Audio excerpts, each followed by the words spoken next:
Turlunato, eneste som kjører dieselmaskin i provoserende gatebil. 250 Newton, 270 hester. Turbometer.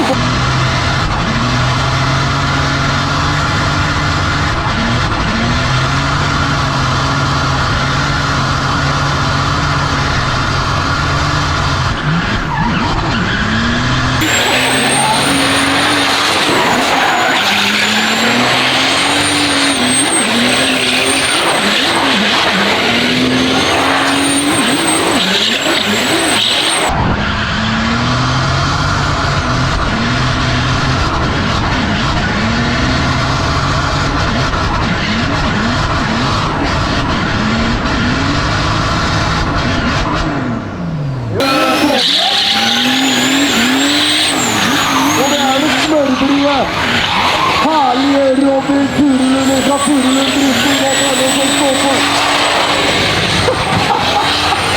Ja, jeg hører det klapper inn i leggen der ute. Det er bare å få.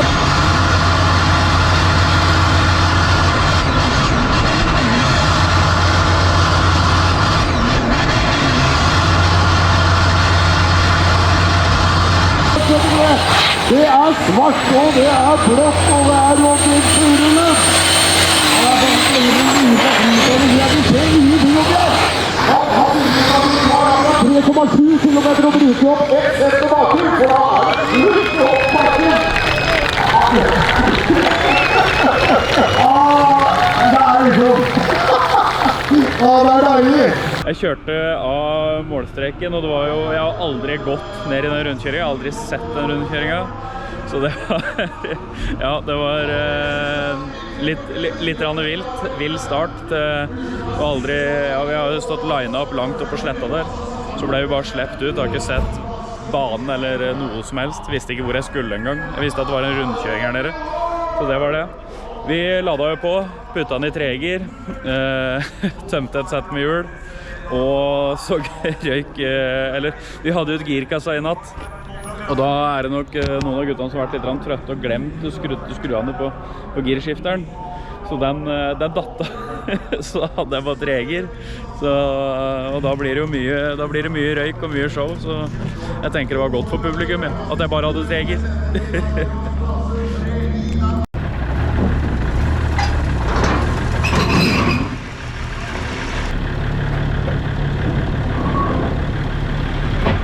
Vi har vært i Bardufoss og kjørt show. Det gikk jo helt strålende. Bilen funket helt supert. Litt eksosekkasje fortsatt, dessverre. Så det får vi kikke litt på. Så nå er vi på vei tilbake. Men vi er på vei tilbake på flakbil.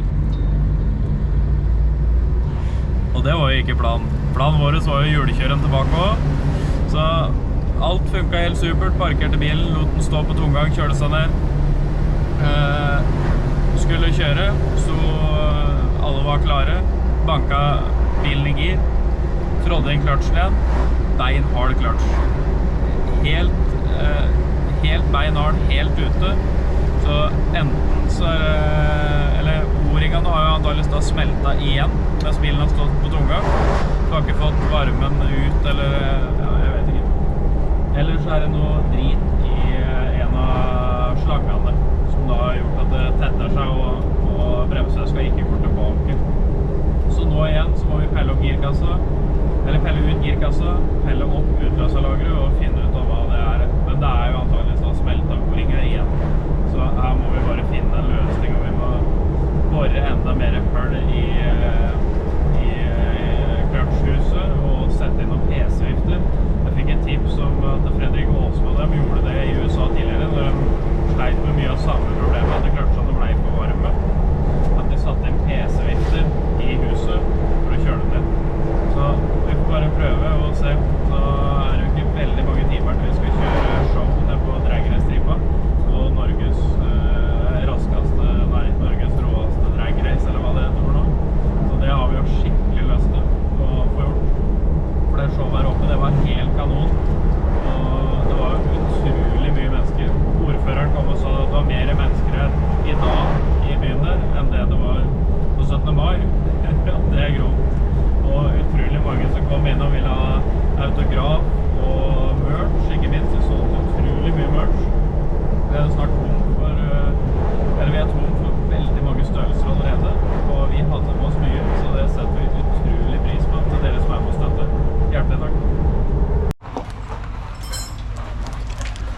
Rakk altså omtrent ikke å komme av flakbilen en gang før bilen var jekka opp.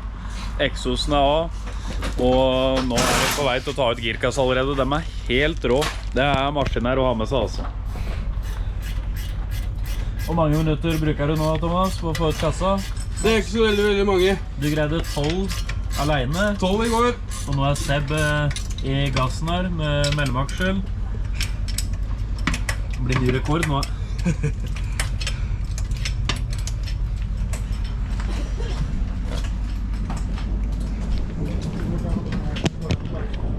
Vi får bare krøsse fingrene for at vi får fiksa det.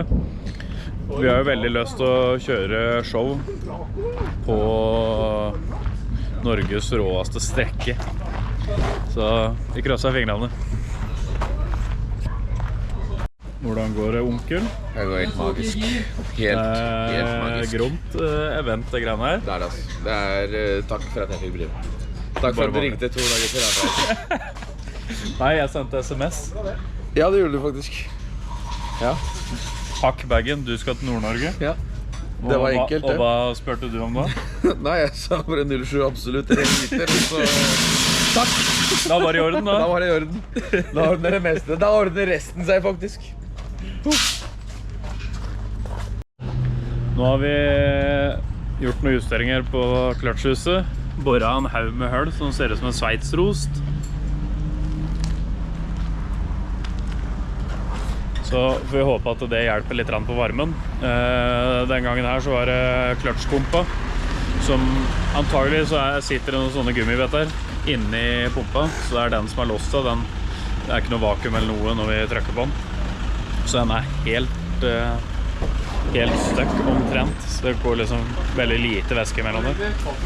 Så nå har vi fått skaffet en ny kløtsjpumpe. Den kommer i kveld. Setter vi den. Og satser på at det holder opp bakken her i morgen. Så det gleder vi oss til.